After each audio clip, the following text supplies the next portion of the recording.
Bien, bonjour, je vous souhaite la bienvenue à ce deuxième cours sur cette série sur l'inégalité et les maladies infectieuses. Ce que je vais faire, comme je vous avais prévenu la dernière fois, c'est de vous parler de vaccins. Je vais essayer dans la première présentation de vous montrer, dans la dernière partie de ma présentation, que si encore une fois on restratifiait un petit peu les choses en fonction de l'âge, et en particulier si on prenait comme objectif le poids des maladies infectieuses chez les très jeunes, c'est-à-dire chez les enfants de moins de 5 ans, on s'apercevait qu'en fait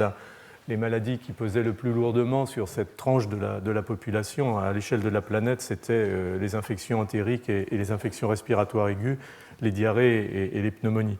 Donc je vais essayer cette fois-ci de vous présenter quelque chose, prenez-le non pas comme une leçon dans son côté un petit peu académique, mais je vais essayer de vous faire passer par finalement les difficultés. Alors peut-être le message que vous en tirez est un message un petit peu pessimiste, mais je voudrais vous faire sentir ce que c'est au jour le jour finalement d'essayer de développer un vaccin contre une maladie qui est une maladie compliquée, parce que les maladies diarrhéiques, ce n'est pas un microbe, un sérotype, c'est une série de sérotypes de plusieurs espèces de micro-organismes bactériens et viraux, et donc une espèce de constellation contre lesquelles, idéalement, il faudrait pouvoir immuniser ces jeunes enfants. Donc il y a une vraie difficulté, et j'essaierai de vous le faire percevoir justement à travers un passage de la recherche vers l'essai clinique et ainsi de suite. Donc ça, c'est la première partie, c'est mon cours. Et puis dans la deuxième partie, je vous avais dit que j'essaierais de prendre la notion d'inégalité dans une acceptation un petit peu large du terme, c'est-à-dire non seulement parler de la pauvreté, parce que c'est bien entendu un des paramètres essentiels dans finalement l'injustice qui concerne la population humaine devant la maladie infectieuse, mais il y a aussi d'autres paramètres. Il y a l'âge, en particulier les très jeunes et les personnes âgées sont plus sensibles aux maladies infectieuses. Dans nos régions en particulier, les courbes sont très éloquentes. Et j'ai demandé au docteur Arnaud Marchand de venir nous parler. C'est vraiment un des spécialistes en Europe de l'immunité du très jeune et de l'impact, bien entendu, de l'immaturité du système immunitaire du très jeune enfant sur sa sensibilité aux infections, mais aussi, ça vous donner probablement des pistes sur pourquoi les enfants de très jeune âge sont plus difficiles à vacciner que les enfants un petit peu plus âgés, et comme finalement plus tôt on est vacciné, mieux ça vaut dans une certaine mesure épidémiologiquement, pourquoi ces notions deviennent un petit peu compliquées à gérer. Donc je vous présenterai bien entendu le docteur Marchand après ma présentation. Donc on va rentrer dans, et je le remercie d'être venu, je leur dirai. On va rentrer donc dans cette notion de développement de vaccins avec un titre un petit peu provocateur. C'est tiré de l'Évangile selon saint Jean. Je n'ai pas d'accès comme ça religieux d'un seul coup, mais j'aime bien est-ce que c'est le chemin qui est difficile ou le difficile qui est le chemin? Je ne suis pas sûr de pouvoir vous donner la réponse à la fin. Le développement d'un vaccin, c'est effectivement un petit peu, surtout dans cette situation très compliquée que je viens de décrire, un peu le mythe de Sisyphe, c'est-à-dire qu'on monte le rocher en haut, et parfois effectivement ça rebascule de l'autre côté et tout va bien, mais malheureusement bien souvent ça repart dans l'autre sens et il faut recommencer. Et la question, c'est de savoir si le scientifique qui s'occupe de tout ça prend effectivement du plaisir à fonctionner dans ce contexte, ou si effectivement, à la longue, il se fatigue un petit peu. Et bon, on ne se fatigue pas, hein, mais des fois, c'est dur quand même. Donc, la diapo vous montre aussi que le développement d'un vaccin, c'est un travail collectif avec des scientifiques fondamentalistes, des microbiologistes, des immunologistes, des biologistes cellulaires, avec des centres d'études cliniques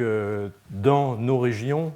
dans nos hôpitaux en particulier. Ici, j'ai mentionné Saint-Georges Hospital, mais aussi Walter Reed aux États-Unis et l'Institut Cochin-Pasteur pour ce qui concerne les essais cliniques, en particulier de phase 1 ou de phase 2.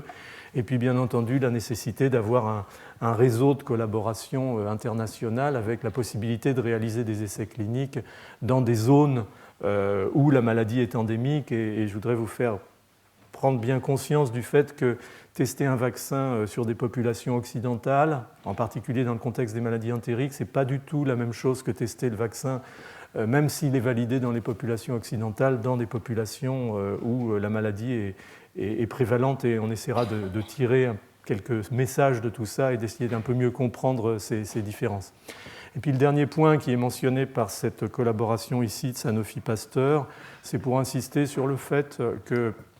développer des vaccins, c'est bien, on peut développer des vaccins, mais si on n'a pas très tôt dans ce processus de développement un vrai partenaire industriel qui est motivé et qui s'investit dans ce programme, on aura énormément de difficultés sur le moyen et sur le long terme à vraiment faire valoir ce vaccin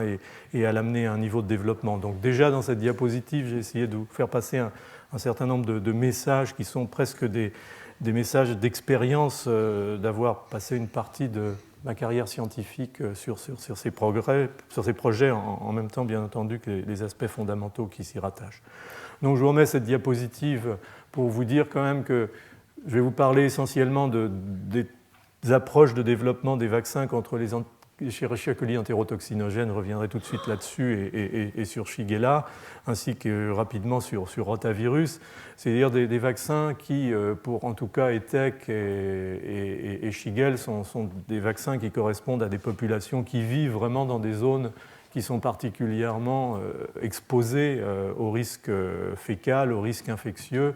Et ces enfants, très tôt dans la vie, vont se retrouver en présence de micro-organismes pathogènes que nous, dans nos zones où l'hygiène a quand même prévalu depuis un siècle, sont plutôt relativement naturellement protégés. Donc une fois de plus, je vous avais montré cette diapositive la semaine dernière, il y a une vraie, entre guillemets, ceinture des pathologies entériques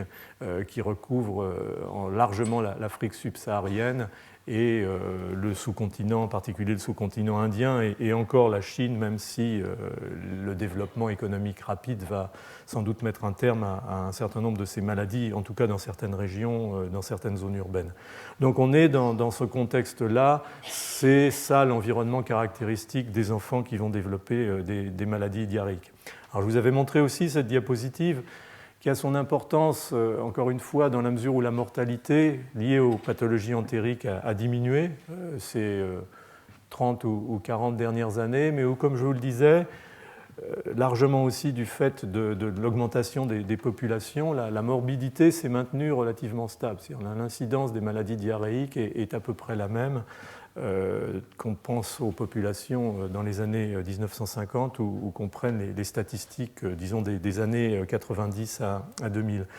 Donc la diarrhée reste une vraie problématique de santé publique et elle le reste d'autant plus que j'avais essayé de vous sensibiliser la dernière fois sur le fait que sa prévalence, sa récurrence finissent par entraîner chez ces très jeunes enfants des conséquences sur leur santé sur le plus long terme, sur le développement staturopondéral, sur le développement psychomoteur, qui justifie en elle-même, même si l'épisode diarrhéique avec les traitements habituels peut être considéré comme une pathologie relativement bénigne, justifie en eux-mêmes la prise en compte poursuivie de cette problématique. Alors, de quoi parle-t-on en fait quand on parle d'infection entérique? En réalité, on parle d'un certain nombre de maladies et à l'OMS, on a l'habitude d'appeler ça les Big Five. Alors, les Big Five, c'est la fièvre typhoïde, on n'en parlera pas parce que ce n'est pas vraiment une pathologie diarrhéique à proprement parler, c'est plus une septicémie à point de départ intestinale. Je ne vous parlerai pas trop de choléra, sauf exception, mais en vous disant néanmoins que même si ça paraît une pathologie ou c'est reconnu ou en général comme une pathologie des siècles précédents, le choléra reste prévalent dans certaines régions du monde sous forme épidémique, sous forme endémique, sous forme sporadique. Il y a tous les cas de figure selon qu'on est dans le golfe du Bengale où ça reste très endémique, ou selon qu'on se situe en Afrique. On a un centre d'études à Bangui, par exemple, où on voit au centre-ville de Bangui, de temps à autre, un cas de choléra, sans très bien comprendre d'ailleurs pourquoi les cas ne se dispersent pas plus et ne donnent pas lieu à des poussées épidémiques ou endémiques. Il y a encore une vraie incertitude et méconnaissance du génie, je dirais, évolutif de ces pathologies. Mais vous voyez qu'il y a encore probablement 5 millions de cas chaque année de choléra, avec une mortalité relativement importante. On a vu en particulier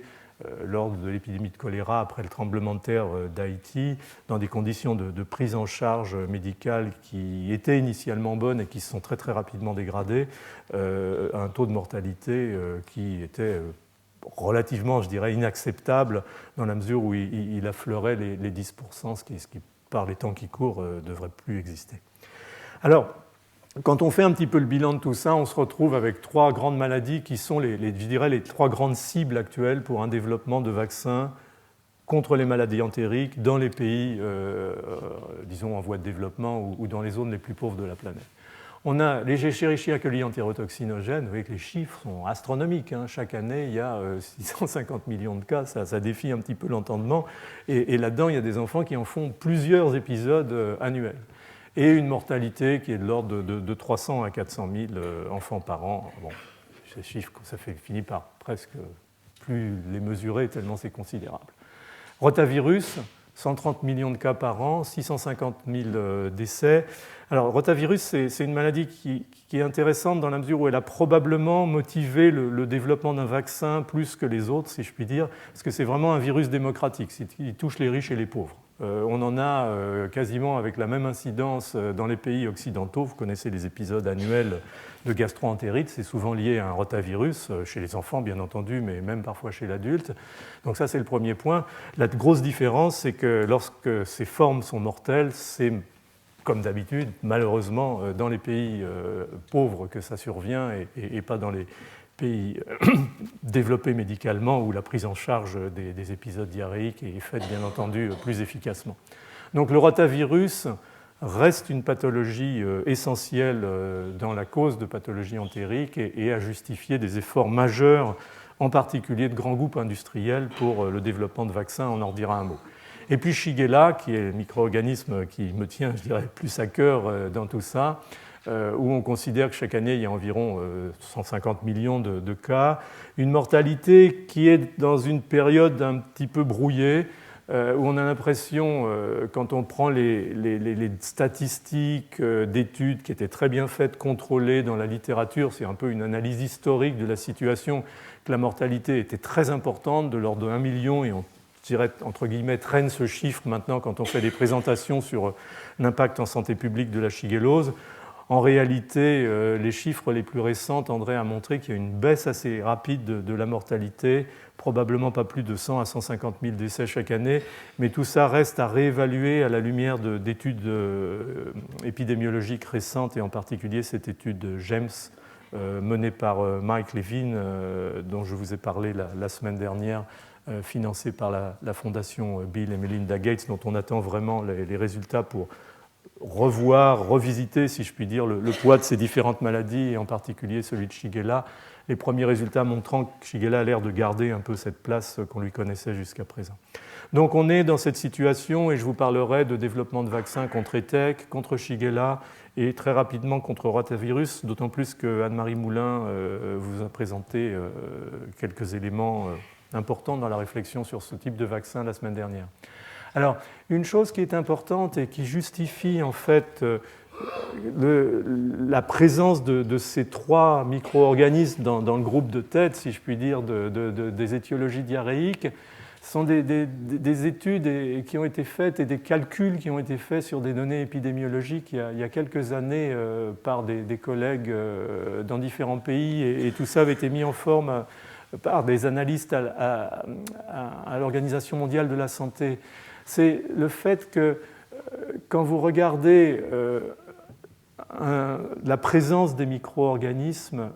dans les selles d'un enfant à la coproculture, on se retrouve avec ce qu'on peut considérer comme un index de pathogénicité. C'est-à-dire que le rotavirus, vous voyez qu'il est très rarement présent chez les contrôles. Quand vous prenez un enfant malade et dans le même environnement un enfant contrôle, vous voyez très rarement cet enfant contrôle être porteur sans symptômes, sans maladie du virus, du rotavirus. Et à partir de là, vous calculez simplement un index, et vous faites le rapport du pourcentage de présence chez les enfants malades et du pourcentage de présence chez les porteurs sains, et vous avez un index de pathogénicité qui est de 8 ici, ce qui est tout à fait considérable, et qui vous dit qu'il y a vraiment une liaison intrinsèque entre la présence de ce pathogène et la maladie. Et ça, c'est un des critères qui a amené à s'intéresser plus particulièrement à ces micro-organismes. Vous voyez que pour ETEC, on est peut-être un petit peu moindre, et effectivement, il y a pas mal de portages chroniques d'Escherichia coli entérotoxinogènes, de portages asymptomatiques. On est à 3. Pour Shigelle, on est à 11, c'est-à-dire qu'il est très rare d'isoler une Shigelle d'un enfant sain, enfin en bonne santé, dans un environnement même d'enfants malades, alors qu'on la retrouve assez régulièrement chez les patients atteints de dysenterie. Donc finalement, c'est cette catégorie-là qui a attiré le plus l'attention, car c'est avec elle qu'on avait le plus d'évidence qu'à un pathogène donné était associée une pathologie donnée. Et vous voyez qu'une série d'autres micro-organismes, dont vous connaissez certains, ne donnent pas un index de pathogénicité aussi clair, aussi élevé, et finalement, Campylobacter jejuni, par exemple, sont restés un petit peu en retrait dans la prioritisation ou dans la nécessité de mettre une priorité sur quel microbe, quel vaccin développer. Alors, ce que j'avais dit initialement, c'est une des difficultés du concept de vaccin contre les maladies diarrhéiques, c'est la multiplicité non seulement des pathogènes, des espèces, mais aussi au sein de ces espèces des sérotypes. On n'est pas là dans la rougeole, un virus, la diphtérie, une toxine. On est là dans la diarrhée, les étecs, les shigelles, les colis, les rotavirus et ainsi de suite, et sans parler encore une fois des différences de sérotypes liées aux polyosides de surface pour les bactéries, aux facteurs de pathogénicité, aux antigènes de capsides viraux et ainsi de suite. Donc on est vraiment dans une conception qui nécessite finalement, j'avais pris un peu cet exemple de l'hydre et des travaux d'Hercule, c'est qu'il faut couper les têtes une par une et à l'arrivée faire un assemblage vaccinal qui pourrait être considéré comme un vaccin, disons, anti-diarrhée. Alors, ce que je vous avais dit la semaine dernière aussi, c'est que le champ,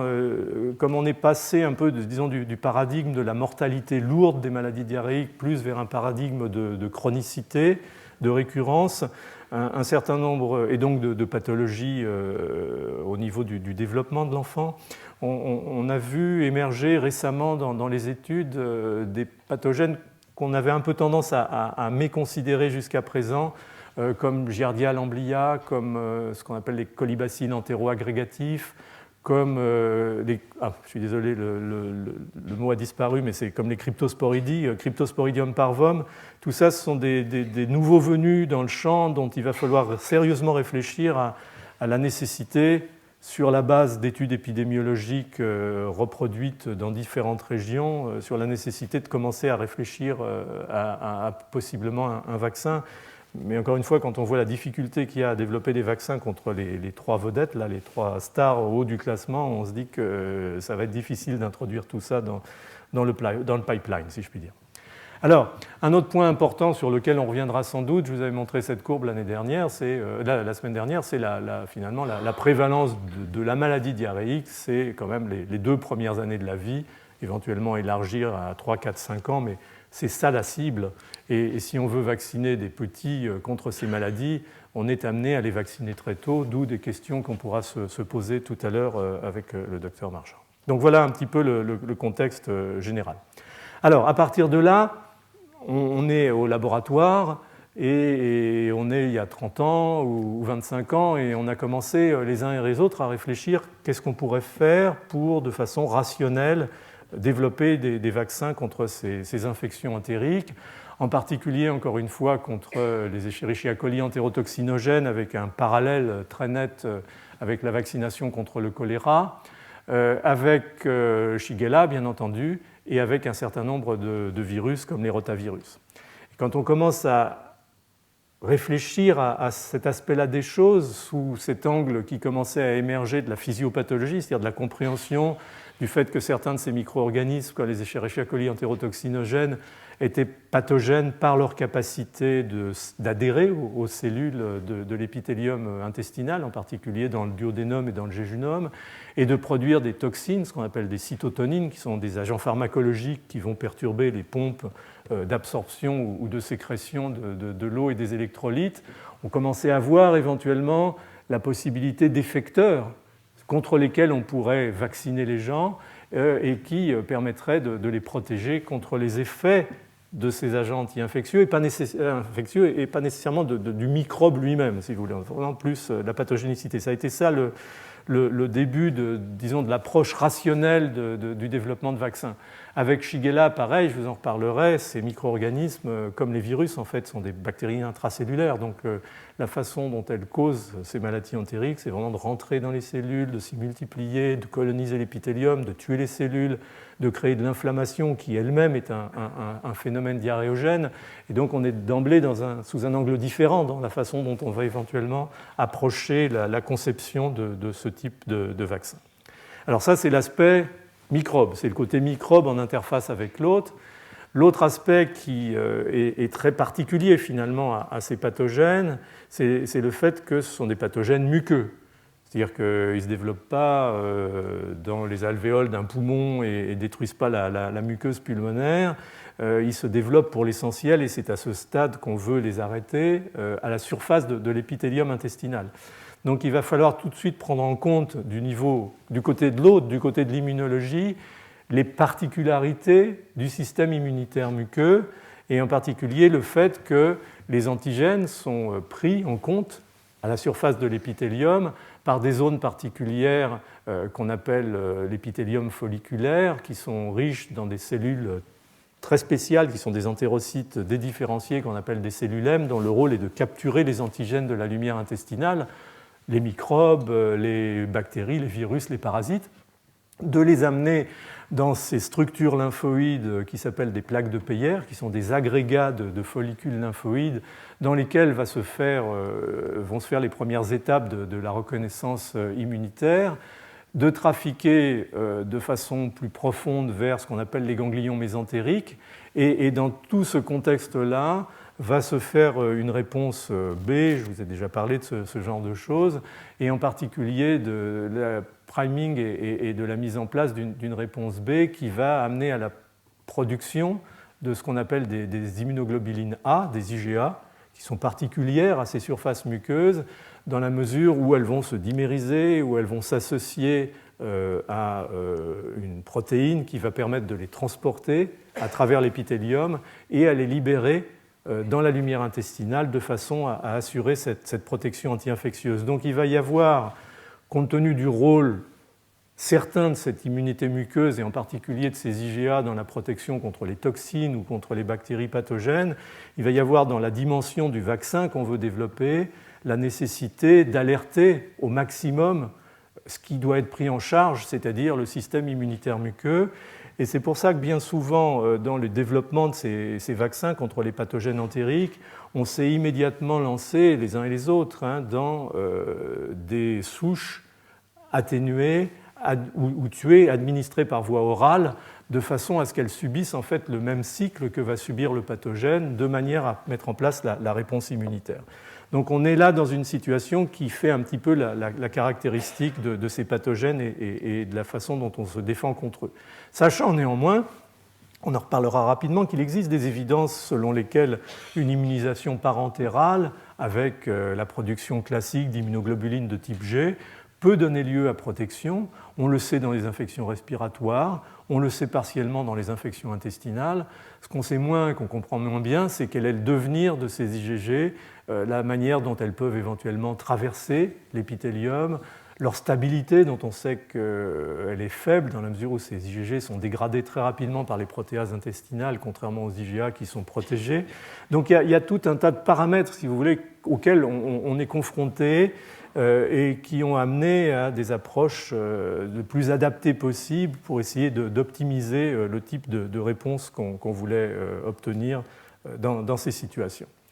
Alors, pour essayer de vous montrer un petit peu le rationnel de tout ça, sans vouloir rentrer dans des choses trop compliquées, on va commencer par les Escherichia coli entérotoxinogènes, par exemple. Je vous ai montré les chiffres, qui est quand même une des pathologies dominantes, en particulier dans certaines régions, par exemple tout le long de la vallée du Nil, dans les petits villages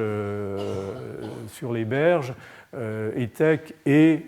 la maladie diarrhéique prédominante chez les enfants, encore une fois, dans les 2-3 premières années de leur vie. Et d'ailleurs, beaucoup d'essais cliniques ont été faits dans cette région à cause de cette prévalence. Donc, les ETEC, je vous en ai parlé rapidement, mais vous voyez le corps bactérien, vous voyez ce qu'on appelle la bordure en brosse, c'est-à-dire les microvillosités de la surface de l'épithélium intestinal. Puis vous voyez ces structures ici, qu'on appelle des fimbriées ou des pili, qui sont porteuses en fait d'une petite molécule qu'on appelle une adhésine, qui va permettre à ces micro-organismes d'aller, vous le voyez, interagir avec la surface de l'épithélium et s'y accrocher, y adhérer. Donc ça, c'est la première chose. Malheureusement, comme vous le voyez ici, encore une fois, inutile de rentrer dans les détails, c'est pour donner une impression de masse, il y a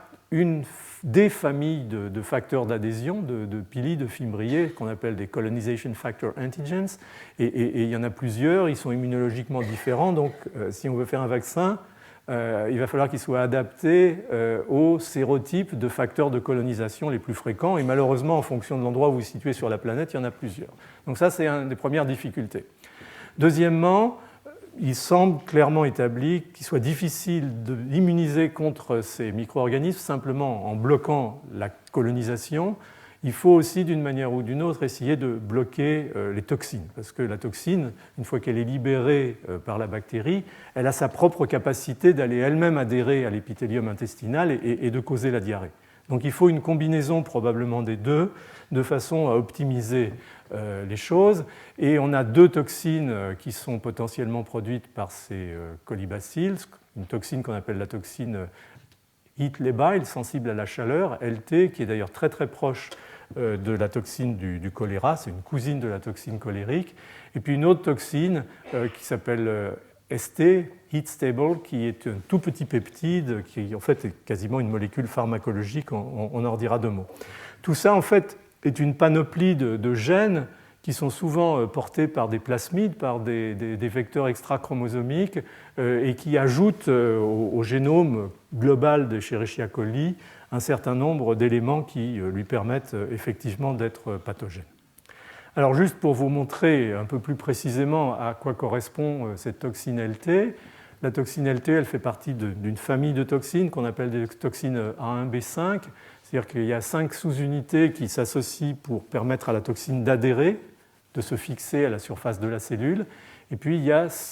avec une liaison par un pont disulfure, la partie A1, c'est-à-dire une seule sous-unité qui est la sous-unité catalytique, c'est-à-dire l'enzyme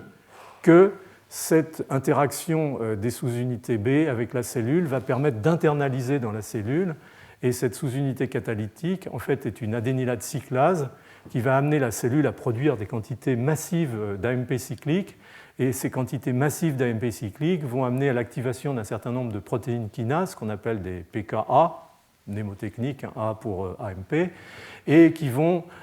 faire en fait deux choses principalement. La première, c'est d'aller inhiber les pompes de réabsorption, les canaux de réabsorption du sodium, c'est-à-dire la cellule étant incapable de réabsorber du sodium, ne réabsorbe plus d'eau qui passe naturellement avec le sodium. Et donc, diarrhée, puisque le bilan net est l'absence de réabsorption d'eau. Mais dans la crypte intestinale, ces toxines vont aussi activer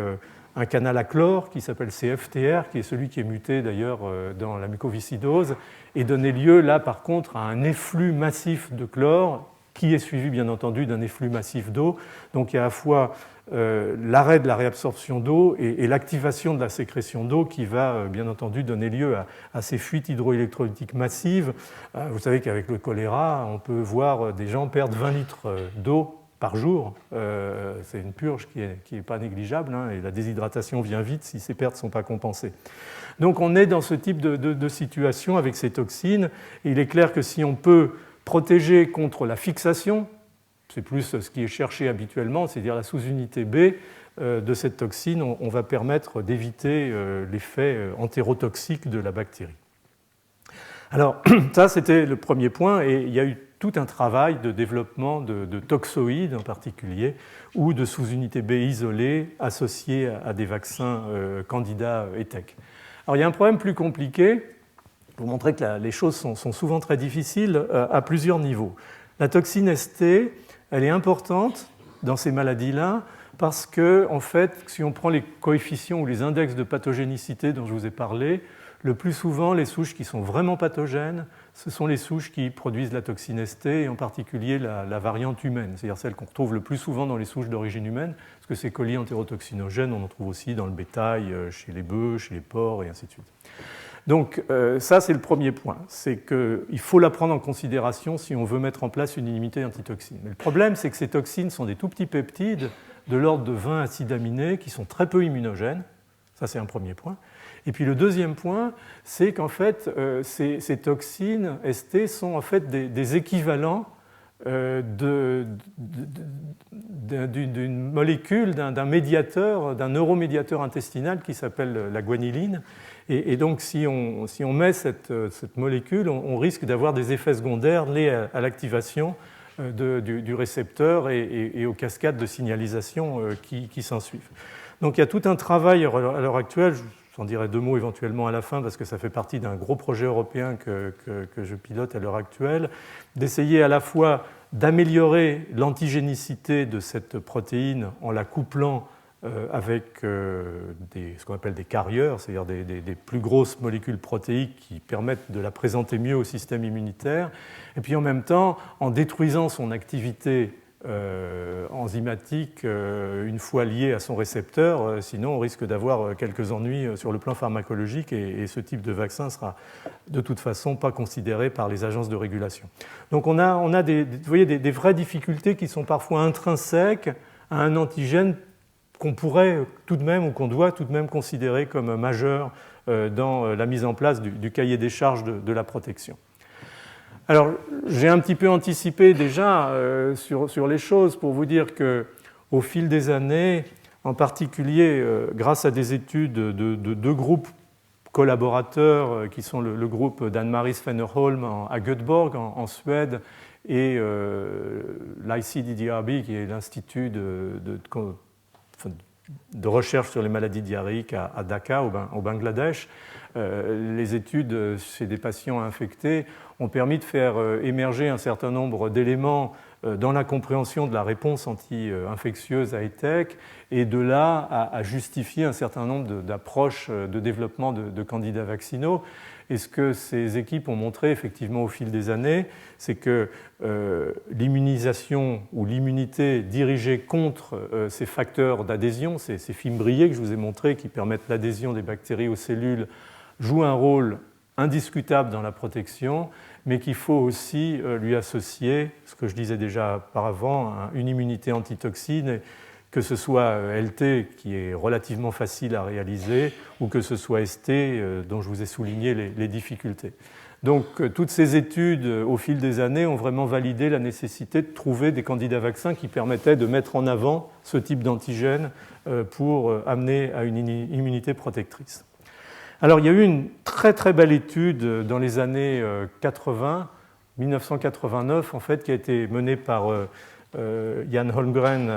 toujours à Göteborg, et John Clements quand il était à l'ICDDRB à Dhaka au Bangladesh, qui a finalement été un peu une étude pionnière dans la mise sur les rails de ce type d'approche de vaccin contre les maladies diarrhéiques. C'était initialement contre le choléra, c'est-à-dire qu'en fait ils ont fait un vaccin tué, vibrio cholérique, c'est-à-dire ils ont pris du vibrio choléré, ils l'ont chauffé, tué et donné sous forme de vaccin en y ajoutant, maintenant ça va être clair pour vous, la sous-unité B de la toxine cholérique. Et ce vaccin s'est avéré, après 3 administrations orales sur une large population, c'était un essai de phase 3,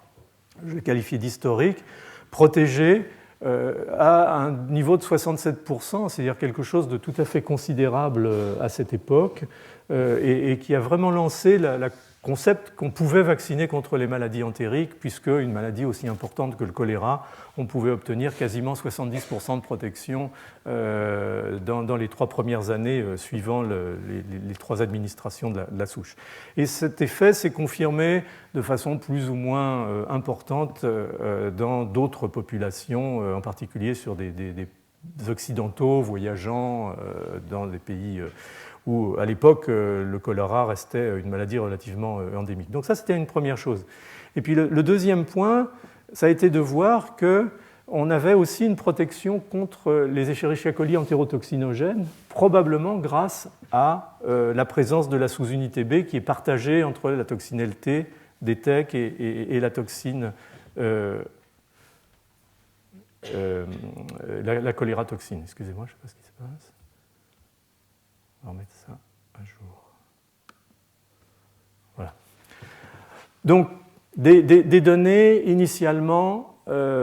encourageantes et qui ont fait que pas mal de travaux se sont développés. Alors, l'essai le plus,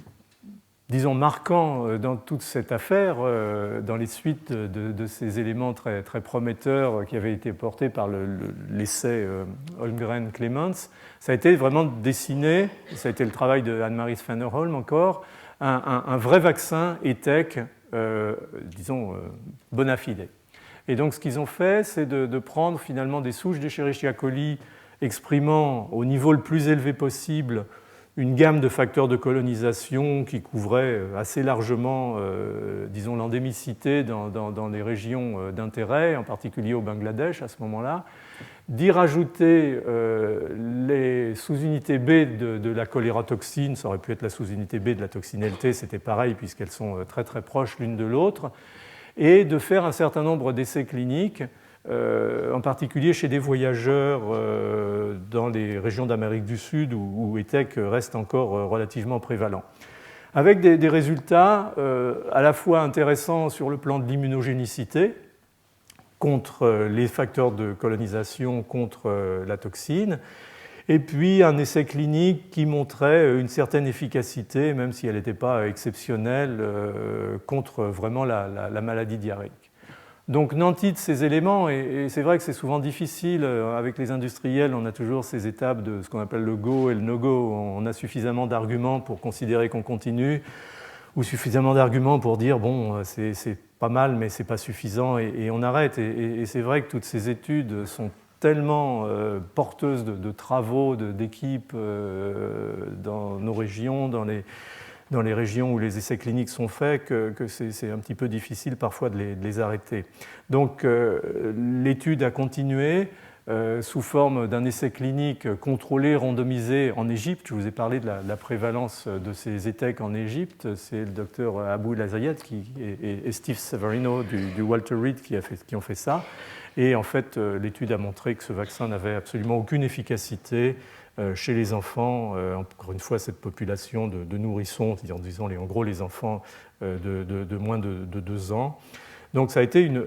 à l'époque, je présidais le steering committee des vaccins entériques à l'OMS, et on comptait beaucoup sur ce vaccin. Ça a été vraiment une grosse déception, et une fois de plus montrant la difficulté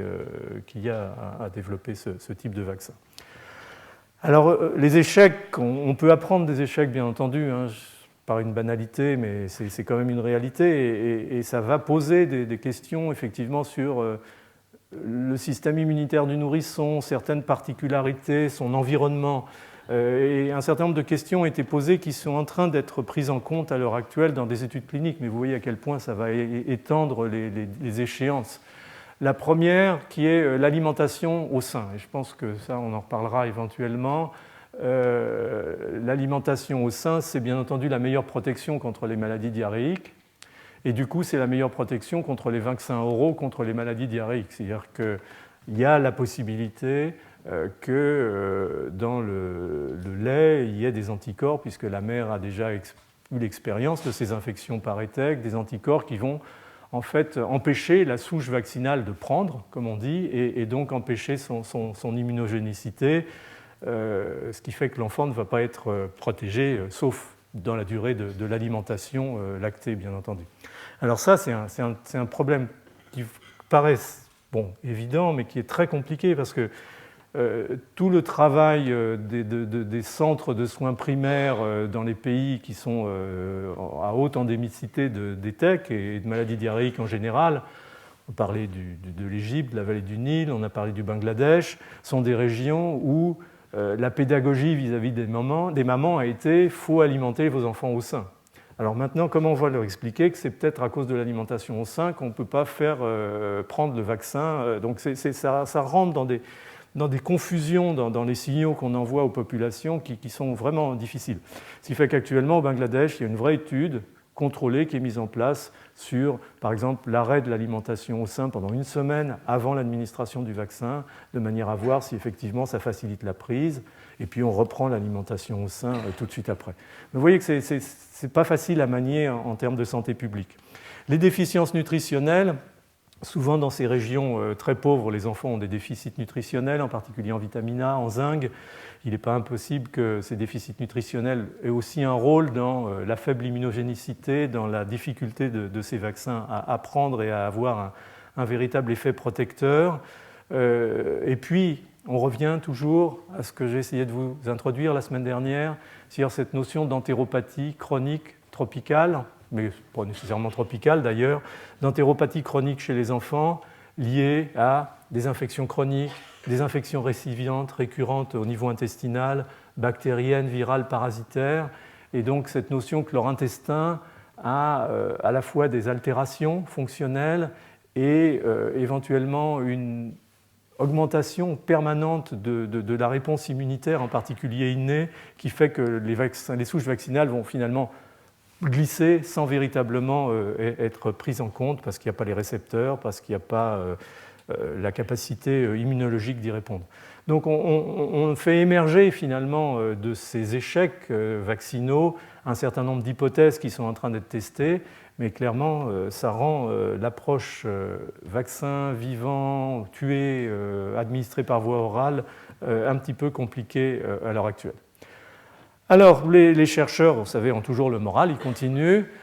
Donc partant du principe que peut-être ces vaccins étaient sous-dosés, le groupe d'Anne-Marie maintenant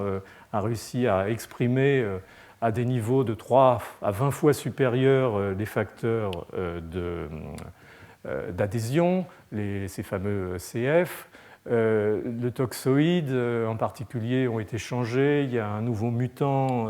c'est-à-dire qu'on ne prend plus la sous-unité B, mais on prend l'ensemble de la toxine, mutagénisée dans son site catalytique, de manière à avoir l'ensemble des protéines contre lesquelles il faut immuniser. Il y a ce fameux RCTB qui est une molécule, donc un toxoïde recombinant qui a été généré par mon ancien collègue et ami de postdoc John Clements à Tulane University à la Nouvelle-Orléans, qui est extrêmement immunogène,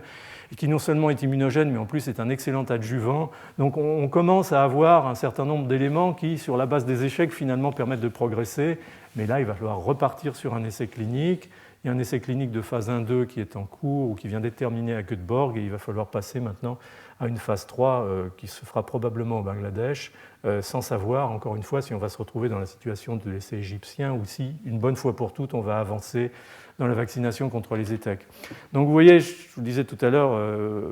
tous ces messages risquent d'être un petit peu pessimistes.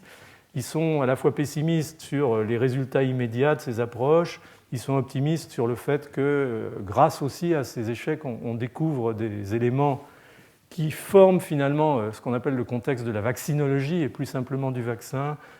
qui permettront sans doute d'améliorer un petit peu les approches. Mais il y a un vrai problème de cette immunisation muqueuse qui est un vrai obstacle à l'heure actuelle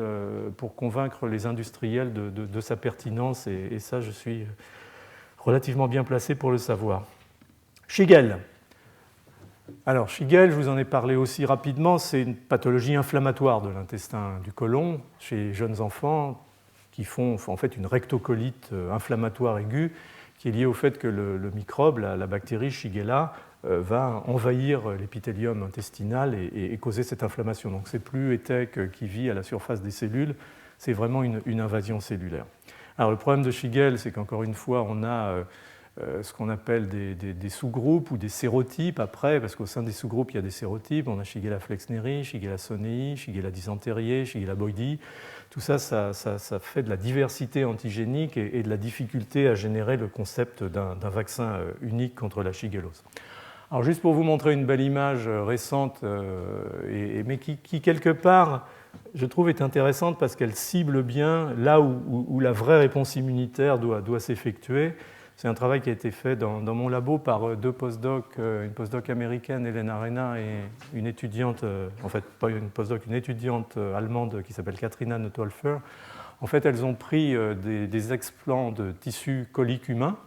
Ce que vous voyez ici, c'est la surface d'un côlon humain. Et les trous noirs, c'est ce qu'on appelle les cryptes. C'est-à-dire qu'on a la surface du côlon, et puis on plonge dans une crypte qui est en fait le compartiment de régénération de l'épithélium. C'est-à-dire au fond de cette crypte, il y a les cellules souches, et puis il y a le compartiment de division cellulaire. Et ce que vous verrez dans ce petit film, c'est que le bleu sont les noyaux, c'est du DAPI, c'est les noyaux des cellules épithéliales, et le vert, ce sont des shigelles qui expriment la GFP, qui sont fluorescentes. Et vous voyez que les shigelles, vraiment, au lieu de coloniser la surface de l'épithélium, en fait, rentrent dans les cryptes et vont jusqu'au fond des cryptes. Donc c'est là, en réalité, qu'il faut essayer d'optimiser la réponse muqueuse pour essayer d'avoir un maximum d'anticorps quelque part dans cette crypte qui vont empêcher la bactérie de coloniser et d'envahir, bien entendu, les cellules de l'épithélium intestinal, de causer l'inflammation et de les tuer. Donc vous voyez que dès qu'on dissèque un petit peu la physiopathologie, on voit un peu mieux les choses se profiler et on peut éventuellement un petit peu mieux rationaliser les stratégies vaccinales. Alors Shigelle rentre dans les cellules grâce à ce qu'on appelle un appareil de sécrétion de type 3, c'est une espèce de seringue moléculaire qui permet d'injecter des protéines dans les cellules de manière à ce que la bactérie les envahisse. Je vous montre ça pas pour vous abreuver de données moléculaires, mais pour tout de suite mettre le doigt sur le fait qu'à côté des approches classiques de vaccins contre les polysaccharides de surface, on peut commencer, je vous en ai déjà parlé pour ETEC, avec les facteurs de colonisation, avec les toxines, commencer à réfléchir aussi à ces facteurs de virulence comme éventuelles cibles vaccinales, ce d'autant plus que généralement ces facteurs de virulence sont conservés d'un sérotype à l'autre, d'un sous-groupe à l'autre, contrairement aux polysaccharides de surface qui, eux, varient considérablement. Donc il y a dans l'étude de la physiopathologie, dans ces compréhensions, la possibilité de faire émerger un certain nombre d'antigènes candidats qui sont tout à fait intéressants. Et on commence par exemple avec Sanofi Pasteur à avoir des données tout à fait passionnantes avec certaines molécules qui sont à l'extrémité de cette seringue moléculaire, qui sont éventuellement des cibles pour des anticorps protecteurs et qui protège à travers un certain nombre de sérotypes. Donc il y a toujours des choses logiques, rationnelles qu'on peut introduire dans le processus, simplement le processus est long et compliqué. Donc la bactérie traverse ces cellules M dont je vous ai parlé tout à l'heure, elle tue les macrophages, elle entraîne l'inflammation, elle envahit les cellules, elle entraîne un programme pro-inflammatoire, donc tout ça c'est le substrat moléculaire et physiopathologique de la maladie. La question c'est où faut-il arrêter ce processus, quand est-ce encore raisonnable et quand est-ce trop tard? Et il est clair que probablement, comme pour les colis entérotoxinogènes, plus on peut intervenir tôt, plus on peut maintenir la bactérie dans la lumière intestinale et l'empêcher de s'introduire dans les cellules épithéliales, mieux ça vaudra. Donc on fixe finalement un cahier des charges qui est très largement orienté sur finalement ce qu'on appelle l'exclusion immune du corps bactérien de la surface épithéliale. Et encore une fois, la façon qui nous paraissait initialement la plus rationnelle à exploiter, c'était de faire une bactérie qui soit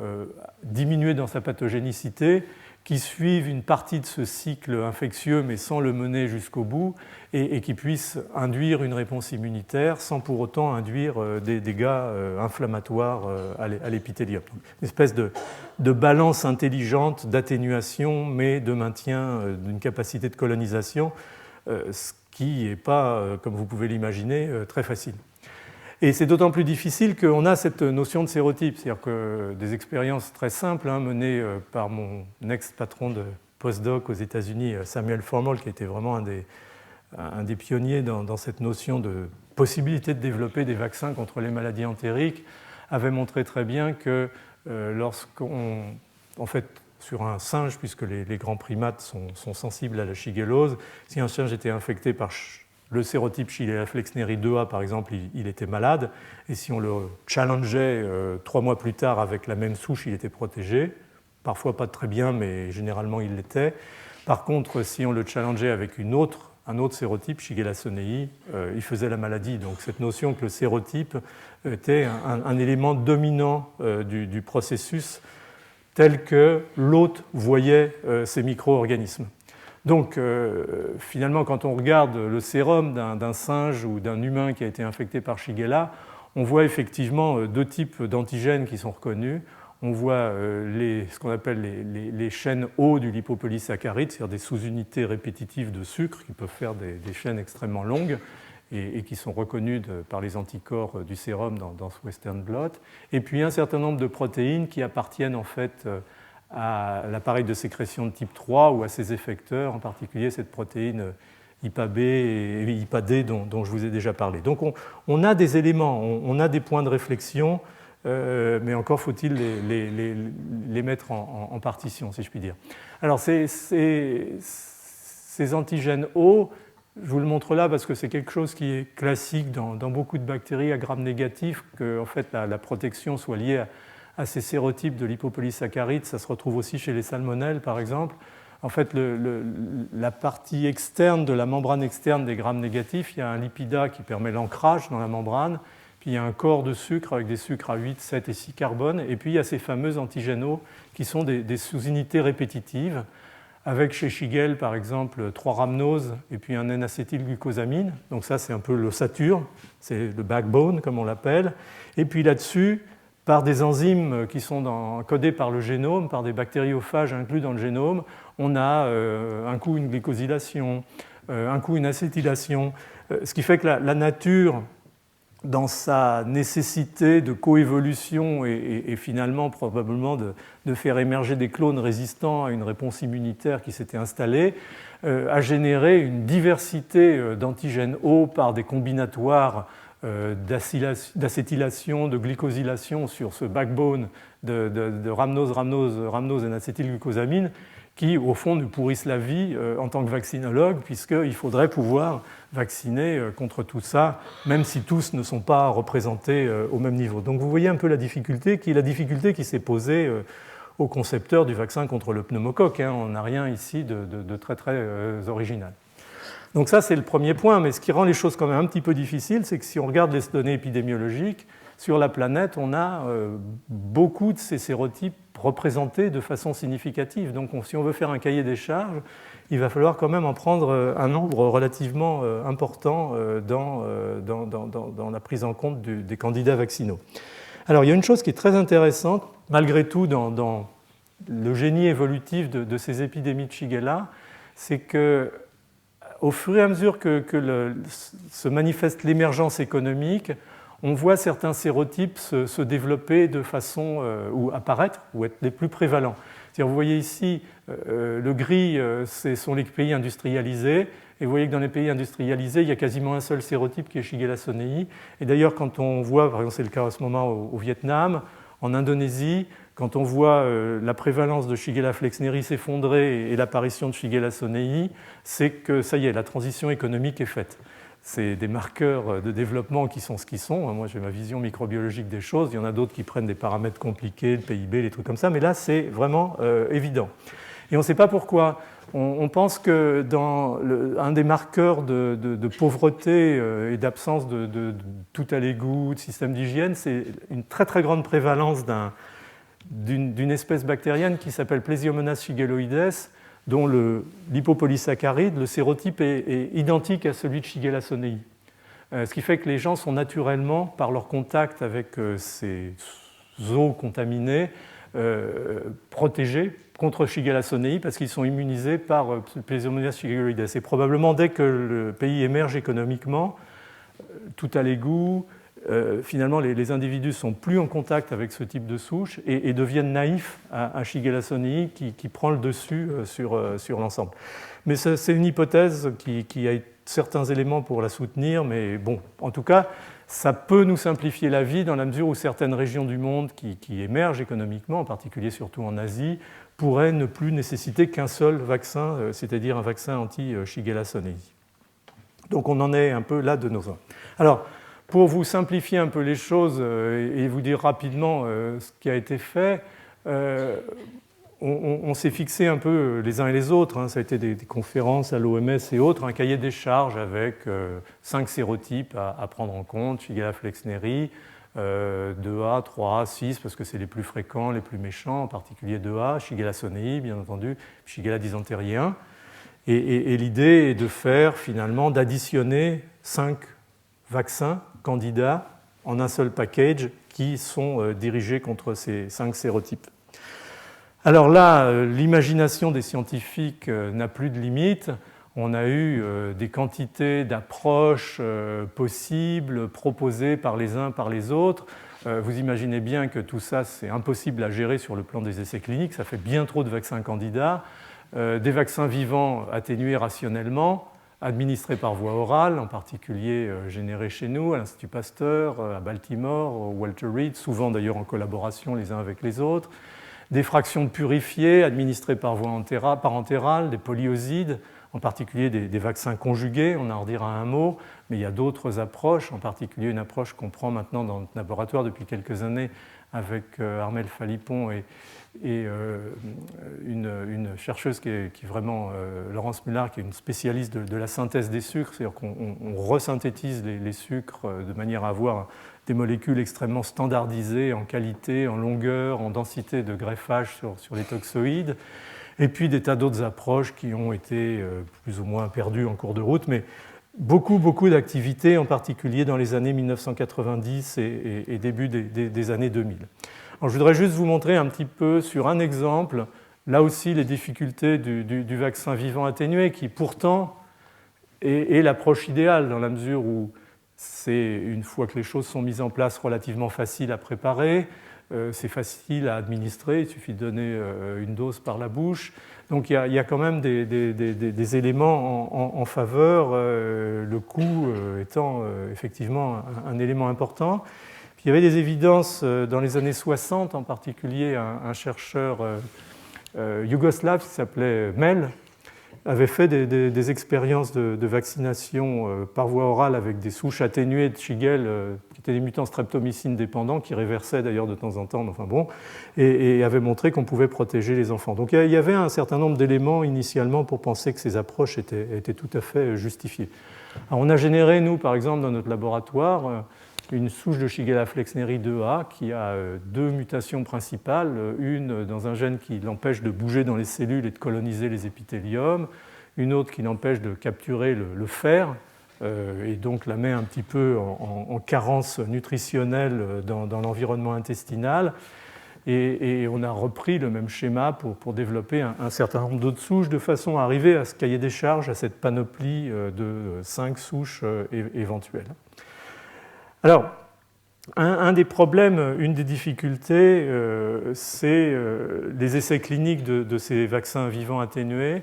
parce qu'on n'a pas vraiment, on pourra en reparler éventuellement, dans le suivi de ces essais cliniques, des marqueurs, ce qu'on appelle des marqueurs d'immunomonitoring, ou mieux des corrélats de protection, c'est-à-dire de pouvoir dire cette souche qu'on teste dans un essai de phase 2, sur un nombre déjà relativement considérable d'individus, certes, elle est bien tolérée, elle ne donne pas d'effets secondaires, mais au fond, c'est quoi son impact sur le système immunitaire et quelles sont les chances qu'elle soit véritablement protectrice quand on va passer à une phase 3 ou un essai plus large sur le terrain. Et il y a effectivement très peu de paramètres immunologiques pour cette immunisation muqueuse qui soient véritablement pouvoir être considérés comme des corrélats de protection. Alors, il y en a un qui a été mis au point par un chercheur qui s'appelle Cécile Sersinski, qui est un chercheur français, un immunologiste des muqueuses, qui quand il travaillait chez Jan Lundgren à Göteborg, je crois que ça devait être en 83, qui finalement a mis au point un test qu'on appelle l'ELISpot, qui permet de capturer les cellules B lorsqu'elles recirculent en partant des organes lymphoïdes muqueux. Elles passent dans la circulation et puis elles reviennent, ce qu'on appelle se relocaliser ou homer dans l'ensemble du système muqueux, en particulier intestinal. Donc l'idée est de prendre le sang des individus vaccinés et puis d'essayer de capturer ce pic de recirculation des lymphocytes B et de montrer qu'effectivement ces lymphocytes B sont dans une certaine mesure, dans un certain pourcentage, producteurs d'IgA dirigés directement contre l'antigène de choix qui est par exemple l'antigène polysaccharidique. Donc il y a ce test qui est en fait un test complexe d'immunocapture qui permet d'aboutir sur une boîte à, par coloration, finalement la présence virtuelle des cellules productrices par le fait que dans la matrice créée par les anticorps qui capturent l'antigène, on retrouve les anticorps spécifiques produits. Donc ce test d'ELISpot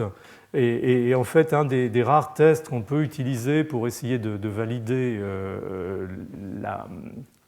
l'immunogénicité d'un vaccin oral et éventuellement, en fonction du pourcentage de cellules positives, d'en déduire une possible protection. Généralement, quand il y a environ 50 cellules positives sur 10 puissance 6, on considère qu'on commence à arriver dans une zone où il y a des chances que l'individu soit protégé.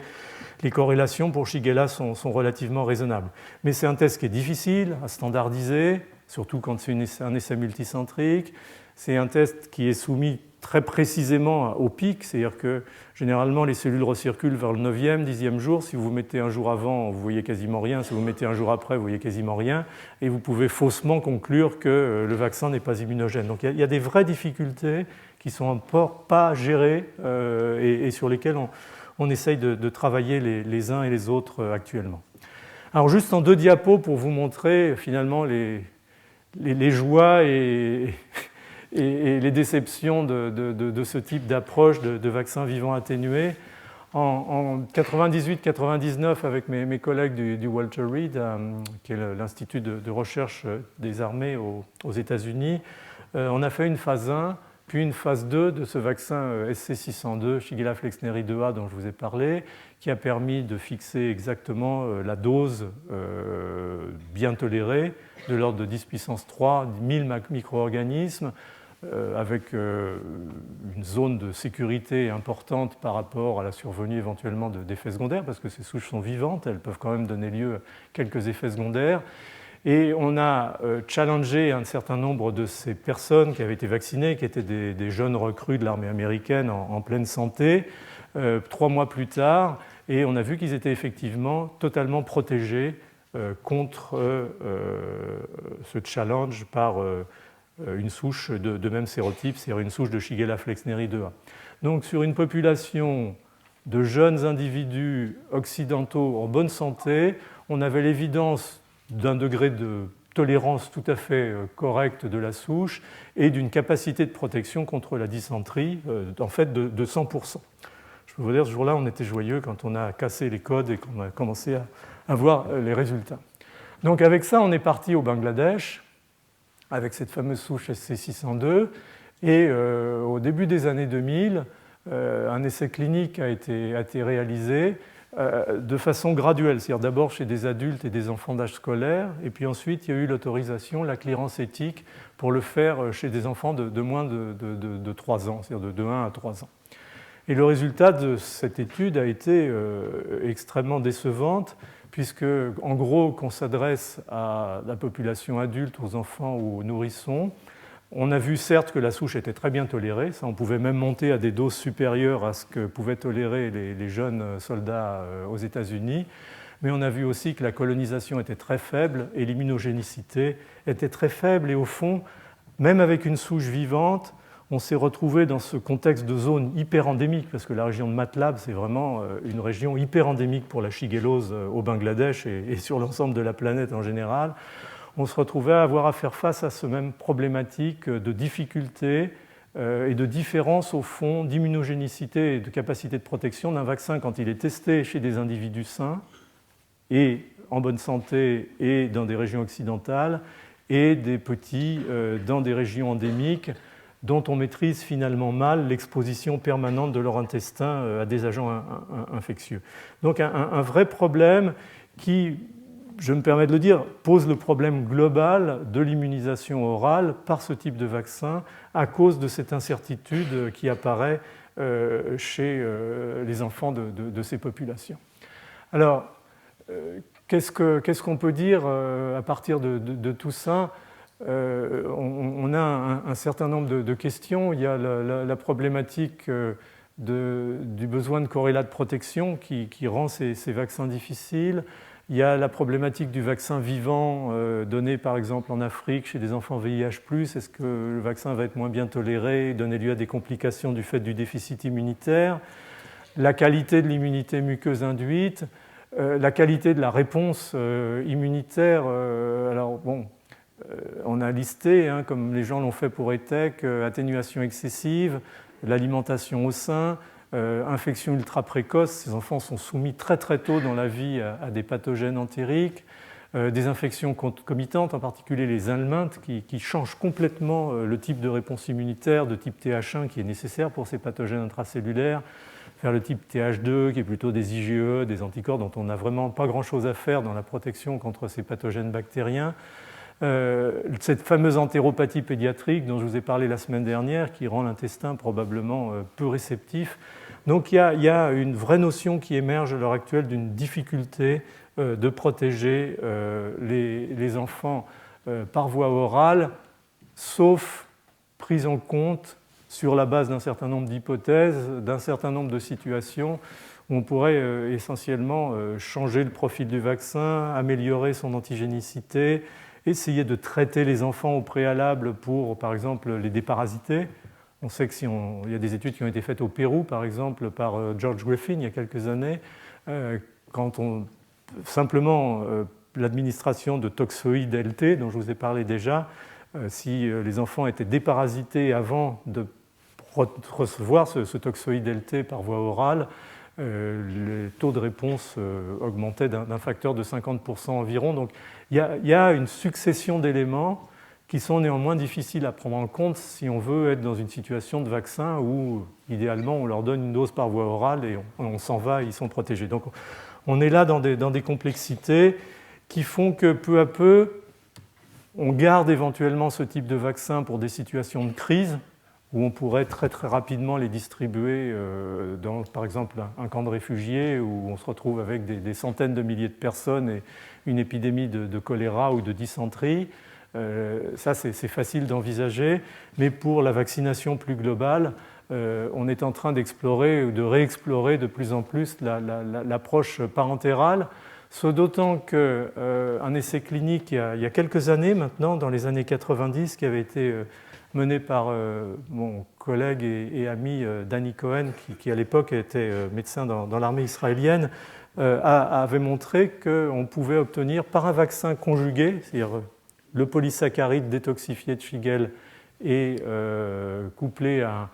ce qu'on appelle un carrier, qui est un toxoïde qui était là, l'exoprotéine A de Pseudomonas aeruginosa, mais ça peut être le toxoïde diphtérique ou le toxoïde tétanique. Le taux de protection qui avait été observé chez ces jeunes, qui étaient en fait des recrues en manœuvre, donc des jeunes de 19, 20 et quelques années, était de 74%.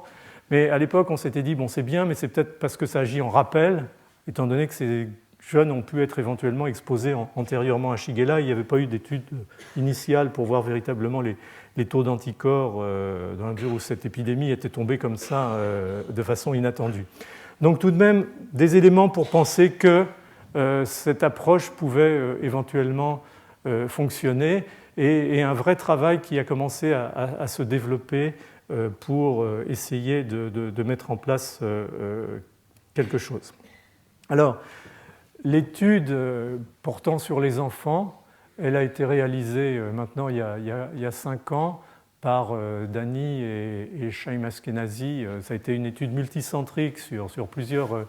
hôpitaux et sites et centres en Israël sur des enfants de 1 à 4 ans avec un vaccin conjugué Shigella sonei et un vaccin conjugué Shigella flexneri 2A, encore une fois du LPS détoxifié conjugué à cet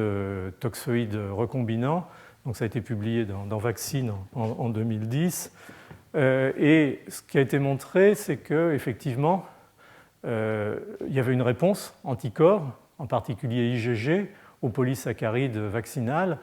mais qu'elle était très dépendante de l'âge. Vous voyez que dans les premiers mois de la vie, les enfants répondent très très peu, et c'est vraiment à partir de 2 ans ou 3 ans qu'on commence à avoir une réponse significative contre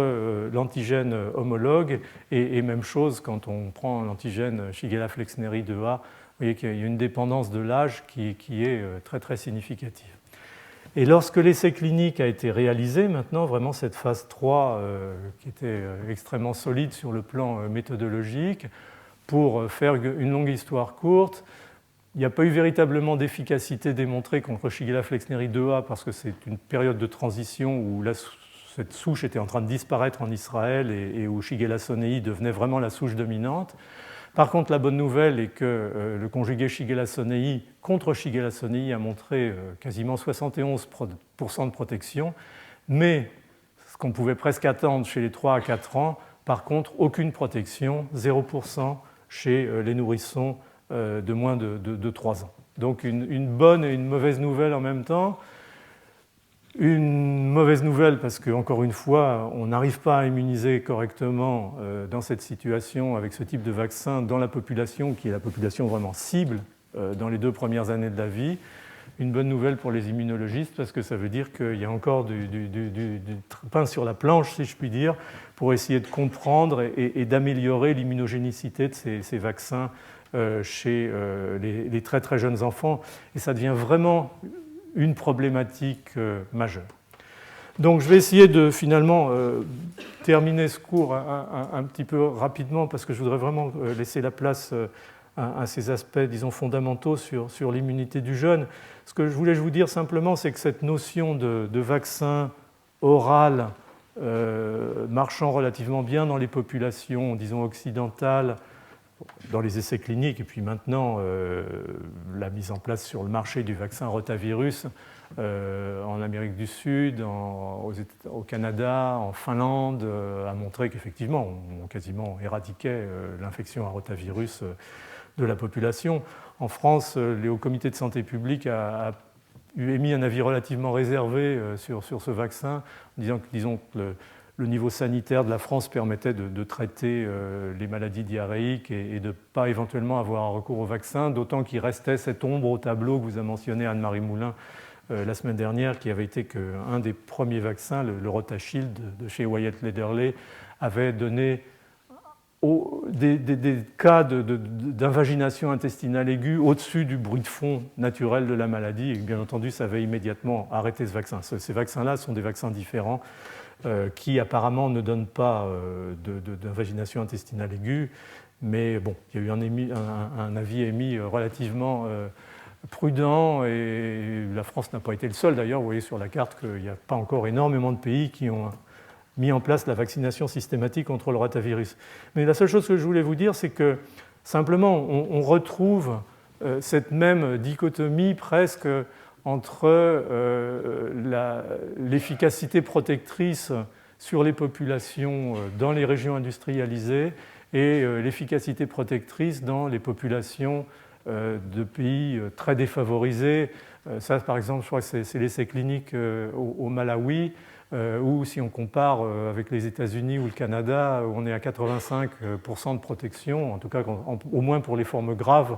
On se retrouve là à 51%, ce qui commence à poser un petit peu problème sur l'efficacité en termes de santé publique et le rapport coût-efficacité. Est-ce qu'un pays va décider d'investir dans le vaccin rotavirus quand ses ressources sont limitées et que finalement les performances du vaccin telles qu'elles apparaissent sont moins brillantes que celles qu'on anticipait sur la base des études dans les pays occidentaux? C'est un vrai problème de santé publique, une fois de plus, pour lesquels on n'a pas nécessairement de réponse.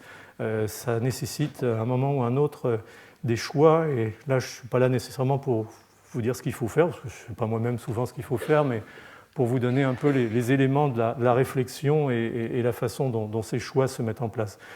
Donc, une fois qu'on a dit ça, je crois que je peut-être radote un tout petit peu, si je puis me permettre, mais on est vraiment, par rapport aux vaccins oraux, dans la nécessité, je crois, urgente de comprendre ce que c'est que cette entéropathie, même à minima chez les enfants, qui a l'air de gêner considérablement dans toutes ces régions la prise des vaccins oraux. Donc ça, c'est une des problématiques prioritaires. Et puis si on a du mal à s'en sortir avec ces vaccins oraux,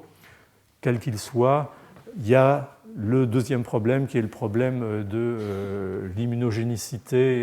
et de la protection chez les très très jeunes qui, encore une fois, sont pourtant la période clé durant laquelle il faut les vacciner. Alors, tout ça ne se fait pas sans moyens. Comme je vous le disais au début, ce n'est pas toujours facile d'attirer les partenaires industriels dans cette barque j'ai pas dit galère, hein, de la distribution, du développement de vaccins contre les maladies entériques. Donc il faut, disons dans une certaine mesure, que tous les partenaires y mettent un petit peu du leur. Et ce qu'on a effectivement réalisé très très tôt, c'est qu'on aurait du mal à attirer de partenaires industriels dès le début des projets, parce qu'ils voulaient vraiment des données relativement solides. Ce qui a amené, dans ce domaine comme dans d'autres, à la mise en place d'un certain nombre d'initiatives, disons internationales, publiques, privées, qui ont permis d'essayer de rejoindre un petit peu ces deux partenaires dans cette zone centrale qu'on pourrait appeler la médecine translationnelle, où on part du laboratoire et on arrive au sujet vacciné. Et donc beaucoup de situations, de coalitions se sont mises en place pour faire ce qu'on appelle des push and pull, c'est-à-dire vraiment pousser et tirer les programmes au mieux, avec des soutiens d'organismes caritatifs, bien entendu, comme ça avait été fait pour la polio, la mise en place d'initiatives internationales. Anne-Marie vous en a parlé la semaine dernière, Global Alliance for Vaccine Initiative, Gavi, qui a reçu beaucoup de fonds, certains génériques comme Gavi ou d'autres plus dédiés au sida ou à la tuberculose ou à la malaria. Donc beaucoup d'initiatives, en particulier à partir du début des années 2000. Et puis l'arrivée de nouveaux partenaires, qui était initialement un petit peu inattendu, la fondation Bill et Melinda Gates, qui a mis énormément d'argent dans ces opérations, avec des challenges qu'ils ont appelés des Grand Challenges, avec diverses structures, des associations avec le NIH aux États-Unis. Il y a eu véritablement la mise en place de ces triple P, ce qu'on appelle les partenariats publics-privés, qui ont permis de construire des packages financiers de manière à soutenir à la fois au niveau du laboratoire et puis dans les étapes initiales de développement translationnel, la mise au point de ces vaccins. Donc je dirais que l'environnement global est sain, les financements, en dehors des problèmes de la crise économique et financière actuelle, existent. La difficulté reste peut-être, et c'est là qu'il faut que nous, les scientifiques, on balaye un petit peu devant notre porte, devant un certain nombre d'obstacles, d'effets d'entonnoir à certains niveaux qui ne sont pas résolus parce que peut-être la science qu'on apporte à ce stade n'est pas encore suffisamment au niveau de ce qu'il faudrait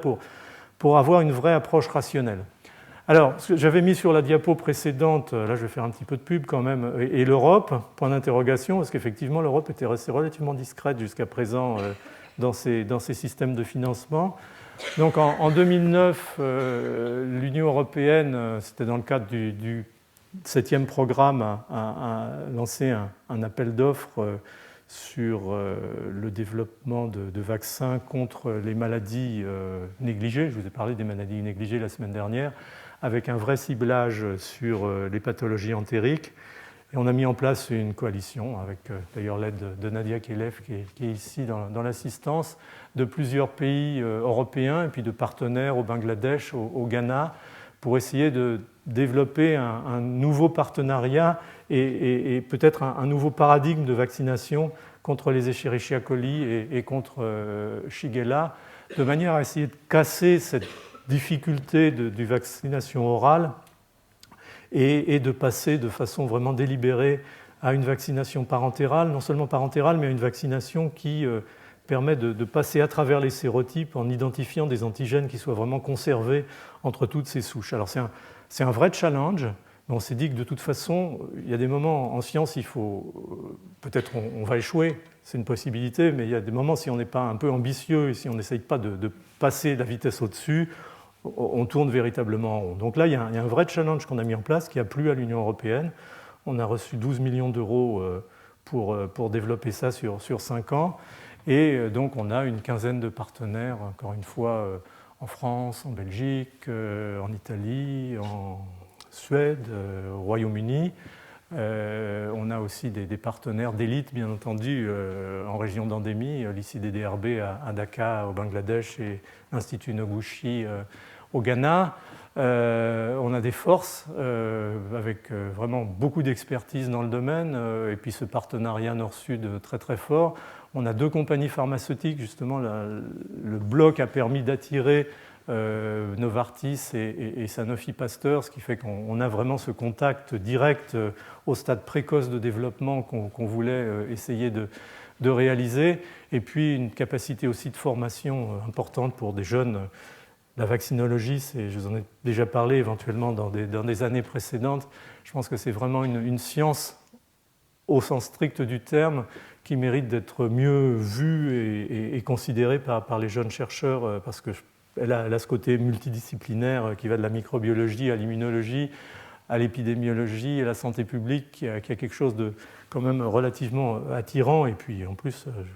bien sûr, a des conséquences très très positives éventuellement. Donc on a, je ne vais pas revenir là-dessus parce que je l'ai déjà quasiment dit en filigrane, un certain nombre d'objectifs, mais l'objectif primordial, c'est de changer de paradigme et de passer vraiment à une immunisation qui protège contre les différents sérotypes de façon unique si possible. Et donc tout ce qui est écrit là en fait correspond à ça, plus ce travail sur les antigènes synthétiques auxquels on tient beaucoup parce que ça fait déjà à peu près 10 ans qu'on met tout ça au point, en particulier à l'Institut Pasteur, et il y aura dans le cadre de cette initiative Stotanterix deux essais cliniques qui vont se développer d'ici un an et demi, un avec ces vaccins polyosidiques synthétiques et un autre avec une approche que prend l'Institut Novartis pour les maladies négligées, qui sont de faire des vésicules, de produire des vésicules de la surface bactérienne qui contiennent tous les antigènes intéressants et qu'on peut donner à bas coût en fait, et ça a été montré comme très efficace dans la mise au point très très rapide d'un vaccin contre la méningite en Nouvelle-Zélande il y a quelques années. Donc le champ est encore une fois riche, les scientifiques ont beaucoup d'imagination, je pense que les choses vont, je l'espère, progresser grâce à cet effort global qu'on est en train de mettre en place. Stotanterix maintenant vraiment est apparu sur l'écran radar des initiatives internationales, en particulier au niveau de la fondation Gates. On a une réunion là, au mois de février où on va essayer de mettre tout ça en phase. Mais voilà, c'est pour vous dire que ces choses-là prennent du temps. Il n'y a pas véritablement de malédiction, mais il y a une vraie difficulté qui est liée au sujet lui-même et aussi à peut-être des paramètres, des éléments qu'on n'avait pas pris en compte en cours de route, comme en particulier cette différence majeure de sensibilité au niveau muqueux des individus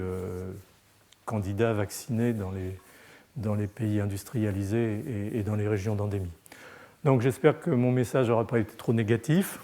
En tout cas, nous, on est très optimistes que ça finira par marcher un jour ou l'autre. Peut-être les maladies diarrhéiques auront disparu de la planète avant, mais c'est peu probable. Et donc je terminerai ici.